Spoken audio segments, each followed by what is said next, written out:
Solve by completing square method. और आज हम एक और क्वेश्चन से समझते हैं कि किस तरह से इस मेथड को हम अप्लाई कर सकते हैं जी। सबसे पहले जो भी हमारी इक्वेशन होगी उसको हम देखेंगे क्या वो स्टैंडर्ड फॉर्म में लिखी हुई है या नहीं। तो जैसे हम देखा कि हमारी जो गिवन इक्वेशन है वो स्टैंडर्ड फॉर्म में ही है। और इसके बाद हम ये करते हैं जी, जो हमारे पास कांस्टेंट टर्म होती है जैसे 4z² और नेगेटिव z, ये हमारे पास दोनों वेरिएबल टर्म्स हैं, जबकि इसमें जो कांस्टेंट टर्म है 1/2 इसको हम राइट साइड पे शिफ्ट कर देंगे। अब इसमें हमने ये देखना है जी कि हमारे पास जैसे कंप्लीटिंग स्क्वायर या परफेक्ट स्क्वायर के जो फार्मूलाज हैं, दो फार्मूलाज हैं जी। एक है a plus B whole square का, जो इक्वल टू होता है a square plus B square plus 2ab के। और इसी तरह से जो हमारे पास सेकंड फार्मूला है a difference b whole square का, जो कि इक्वल होता है a square plus B square minus 2ab के।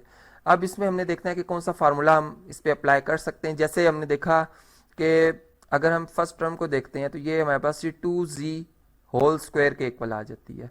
और इसके बाद जैसे यहाँ पे लिखा होता है 2ab प्लस का या माइनस का, तो यहाँ पे चूंकि माइनस का साइन है इसलिए हम लिखेंगे -2 फार्मूला का, और उसके बाद a जो कि हमने यहाँ पे देखा कि वो 2z के इक्वल है। अब b क्या होगी वैल्यू, b की क्या वैल्यू हो सकती है। b की वैल्यू बिल्कुल हमने इस जो गिवन क्वेश्चन है इसमें जो हमारे पास ये टर्म सेकंड टर्म आ रही है इसको देख के बनानी होगी। यहाँ से हम देख सकते हैं कि जी z का जो कोफिशिएंट है वो 1 है, तो यहाँ पर हमारे पास जी 4 आ रहा है। इसका मतलब है 4 का मल्टीप्लिकेटिव इनवर्स जो कि 1/4 होता है वो यहाँ पर आएगा, जिससे अगर हम इनका प्रोडक्ट लेंगे तो ये अगेन z के इक्वल आ जाएगा। तो यहाँ से हमने बात समझी कि हमारे पास जो b है जो कि यहाँ पर मिसिंग था वो हमें पता चल गया। इसकी वैल्यू क्या आ रही है जी 1/4। चूंकि यहाँ पर फार्मूला में b स्क्वायर ऐड हो रहा होता है तो यहाँ पर हम 1/4 क्या करेंगे जी, इसका स्क्वायर बोथ साइड पे, चूंकि इक्वालिटी है इसको हमने इक्वल रखना है इसलिए यहाँ पर बोथ साइड पे हम 1/4 जो है इसका स्क्वायर बोथ साइड पे ऐड करेंगे। इस तरह से हमारे पास जो लेफ्ट हैंड साइड है ये बन जाएगी जी 2z माइनस 1/4 यानी a डिफरेंस b का होल स्क्वायर। और यहाँ पे अगर आप देखें जी राइट साइड पे तो ये बनता है 1/2 प्लस 1/16 यानी 4 का स्क्वायर 16। और अब हम इसे सिंप्लीफाई कर लेते हैं जी, 2 और 16 का अगर हम एलसीएम लें तो ये हमारे पास अगेन 16 ही आता है। और ये हम बात जानते हैं कि जी 2 जब डिवाइड होगा 16 से तो 8 आएगा, 8 1 ज़र 8। और इसी तरह से 16 1 ज़र 16 और 1 1 ज़र 1, तो यहाँ पर आएगा 1। 8 प्लस 1 हमारे पास आता है 9 के इक्वल। तो यहाँ पर हम इस तरह से लिखेंगे जी 2z minus 1/4 whole square equal to 9/16। और इससे आगे अब हम यहाँ पर जी स्क्वायर रूट लेंगे बोथ साइड पे, जैसे कि मैं आपको ऑलरेडी बता ही चुका हूँ। और स्क्वायर रूट से पहले एक प्रॉपर्टी जो कि मैं आपको बताना चाहूँगा जी वो ये है कि 2z minus 1/4 whole square equal to plus minus यहाँ पर ये पॉसिबिलिटी है कि हमारे पास ये नंबर पॉजिटिव भी हो सकता है नेगेटिव भी हो सकता है, और इसका फिर स्क्वायर किया जाएगा तो वो पॉजिटिव में ही जवाब आएगा।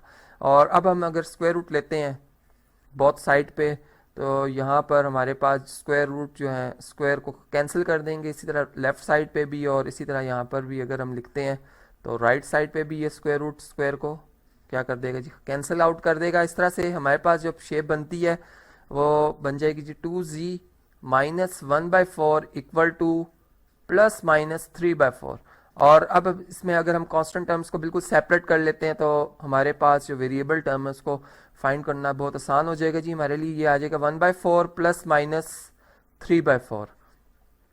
और अब अगर आप यहाँ पे देखें तो हमारे पास अब जो है दो पॉसिबिलिटीज़ हैं कि 1/4 चूँकि इनका डिनोमिनेटर सेम है तो हम इनके न्यूमरेटर्स को एज इट इज़ ऐड कर सकते हैं।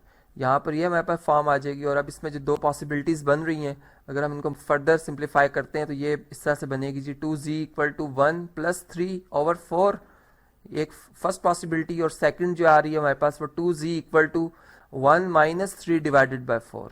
और इसको अगर हम सिंप्लीफाई करते हैं तो ये हमारे पास बनता है जी 4/4 जो कि 1 के इक्वल है यहाँ पर। और इस तरह से हम लिखेंगे जी 2z इक्वल टू 1, और इसको अगर फर्दर सिंप्लीफाई करते हैं तो इस z की वैल्यू हमारे पास आ जाती है जी 2, चूँकि बोथ साइड पर डिवाइड होगा तो यहाँ पर 1/2 आ जाएगी इसकी वैल्यू।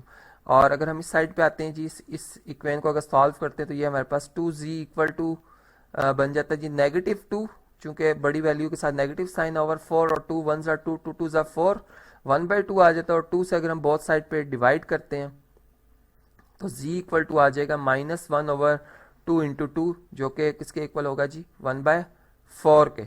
तो इस तरह से जी की ये दोनों वैल्यूज हमने देखी इक्वेशन में लिखकर, ये वाकई ही सोल्यूशन है, दोनों सेटिस्फाई कर रही हैं इक्वेशन को।